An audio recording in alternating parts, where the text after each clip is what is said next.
నిన్ను నువ్వు నిందించుకుంటుండొచ్చు. నీ దీనస్థితి అధోగతి చూసి ఛీ, నాలంటోడు ఒకడు పుట్టడం అవసరమా, నాకు ఈ బతుకు అవసరమా, నేను అనుభవిస్తున్న ఈ బాధలు నాకు అవసరమా, ఏంది నా జీవితం, అర్థం లేదు అర్థం లేదు అని ఏవేవో అనుకుంటున్నావో నువ్వు ప్రస్తుతం నువ్వు ఉన్న పరిస్థితులను బట్టి. ఒకవేళ నిన్ను నువ్వు అనుకోకపోయినా నీ వాళ్ళు నిన్ను అంటుండొచ్చు, ఏం బతుకురా నీది రే, మా ఏం జీవితం నీది,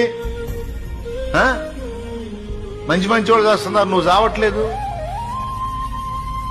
ఎందుకమ్మా నీలాంటిది బతకడం, సావే ప్రశాంతంగా ఉంటదా మాకు అంటుండొచ్చు. తమ్ముడా నిన్ను కూడా అంటుండొచ్చు, ఏం బతుకురా నీది రే, ఏంట్రా, ఎందుకురా నువ్వు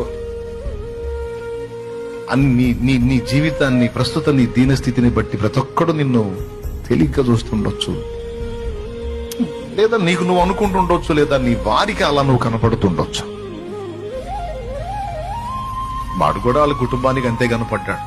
ఇంకైపోయింది, ఆడు చేతికి రాడు, అయిపోయింది, ఆడు పీక్ స్టేజీకి వెళ్ళిపోయాడు, సంఖ్యలు కూడా తెంచేస్తున్నాడు, ఆడి బాగు చేయటం ఇంకెవడి వల్ల కాదు, ఆడు మళ్ళీ నార్మల్ పొజిషన్ కి రాడు, ఆ శ్మశానంలోకి ముందే వెళ్ళిపోయాడు కాబట్టి అక్కడే సచ్చి శవమైపోతాడు అని వాళ్ళు వదిలేశారు, ఆ ఫ్యామిలీ వదిలేశారు. వాడు చేతికి రాడు, వాడు బాగుపడ్డు, వాడి జీవితం అంతే.